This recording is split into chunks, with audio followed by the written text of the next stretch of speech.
Amanda here, and welcome to my weekly blog. This week, I wanted to talk to you about when is the right time to hire people for your coaching business and what should you hire first, second, third. How do you do all of that amazingness? So hiring in your coaching business is a kind of smaller decision than I thought it was when I very first started. But I have to tell you that it's maybe something that you shouldn't take lightly because you are going to be on the hook for some expenses, but it can also save you a tremendous amount of anxiety, a tremendous amount of time, and it can lead to enhancing the bottom line of your business, which is, of course, the profit of your business. Very often when I'm saying profit, a lot of people get a lot of anxiety because they're like, does that make me a money grubber? No, profit is just the measure of whether your business is performing optimally. Profit is something that you want to make sure that you have in your business. And I know when I was very first starting out my business, I was treating profit like this mystery number or like this number that I needed to make as big as possible. And the truth is that you want to have a healthy amount of profit. One of my favorite books on this subject is Profit First by Mike Michalowicz.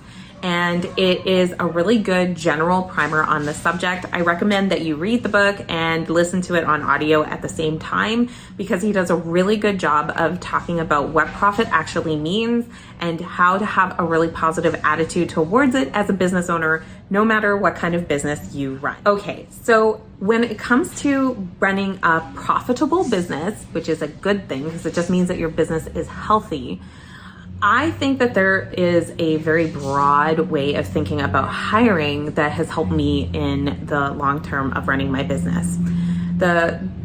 When I very first thought about hiring, I thought that I had to hire a full-time employee for everything in my business, and that kind of freaked me out. And it probably should. That's a healthy reaction because it's a big responsibility to bring on a full-time employee.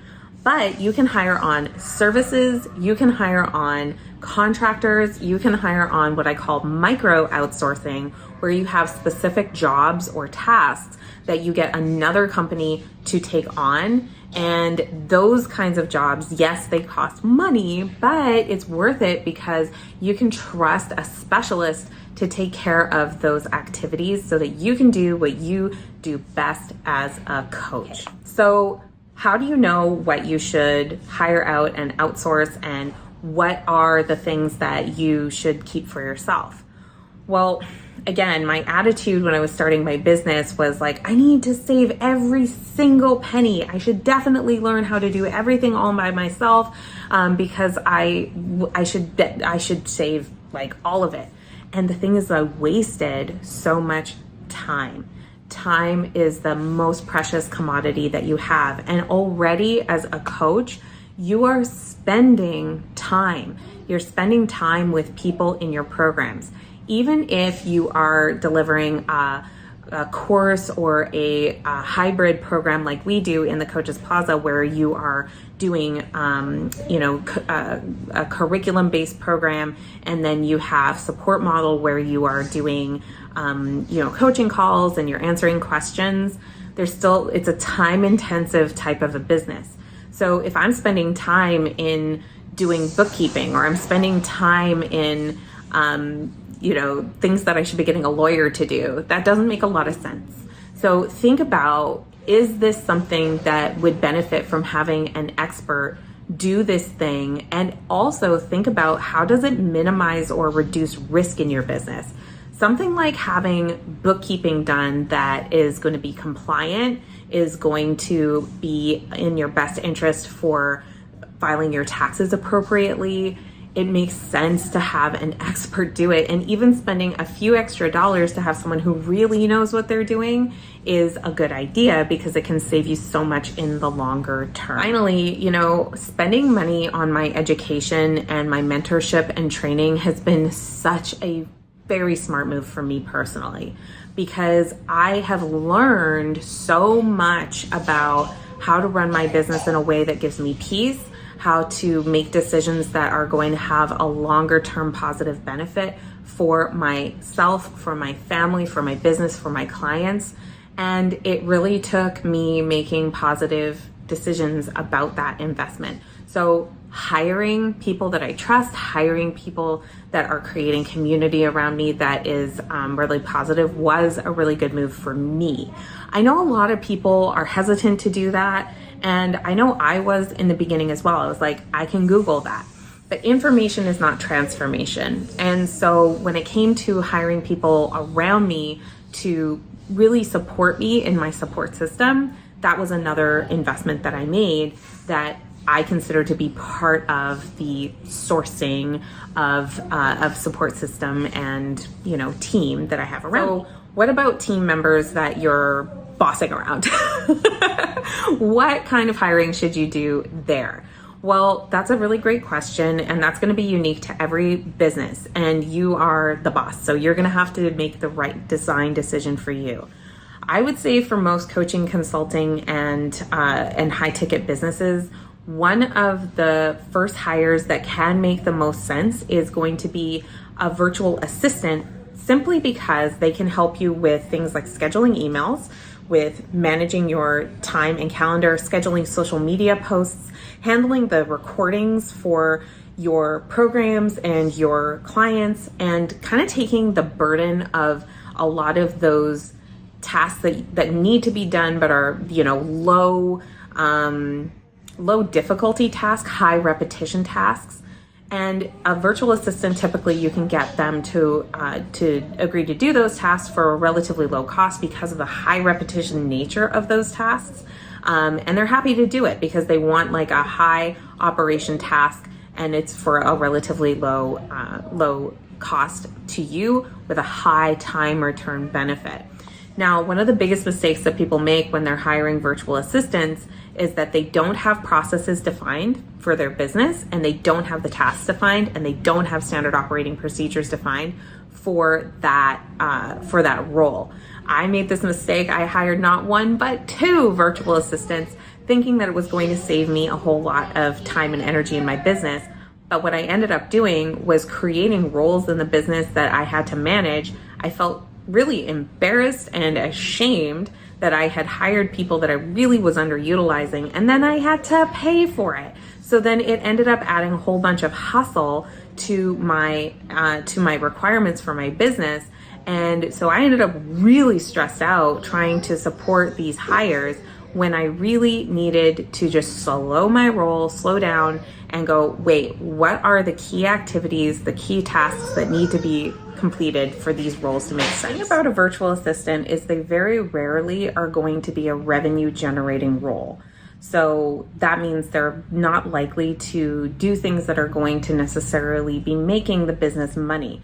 They are going to save you time, which is going to help you to spend more time doing the things that make money in your business. Like if you could spend more time on high value activities, like doing things that are in front of a camera and doing things in front of your audience and doing the high value writing copy and building your marketing campaigns and having sales conversations that turn into client conversations. Those are things that you're very unlikely to be able to give to a virtual assistant and have them be able to do because they're more complex tasks. And those are things that are likely to be still with you in the early stages of your business. So when can you get the marketing off your plate? When can you get the sales off your plate? When can you just do the thing that you want to do, which is maybe your genius zone of coaching or writing your courses or your content or doing the things that only you can do? And that is really the dream, isn't it? And for a lot of coaches, it's something that they just really want to do as soon as possible. And what I'll tell you from my personal experience is that it is very, very challenging to get someone to be able to love your stuff just as much as you do for a low price point, right? No one's going to love your business the way you love your business. You need to be the one that really carries that mission forward. And if you're paying a low amount of money to someone, they're going to do a low amount of effort towards the thing. So whether that's getting them to do the copywriting, to make the website for you, to do the tasks, your low investment with them is going to be a low investment in return. So if you're looking to get somebody to run sales for you, or to do marketing for you, or to do branding for you, and you want to hire that out, but you want to keep all of the profit and revenue for yourself because you're the talent, I just want to do a reality check with you, right? To really get people to run sales for you, they need to believe in your programming. They need to believe in your mission. They need to be a part of your team. And it's my belief that your coaching, your program, your mission, what you're doing, the marketing and the sales and everything that you're doing in the business processes should be really an extension of all of that. All of it works together. So those additional roles are not just going to come in and rescue your time and rescue your ability. Could you say that again? Rescue your ability to do those things. Rather, think of it like you're building this larger machine in this entity, and you're bringing in people that are going to be a great match for the company culture, a great match for the mission, and that they really want to drive this whole thing together.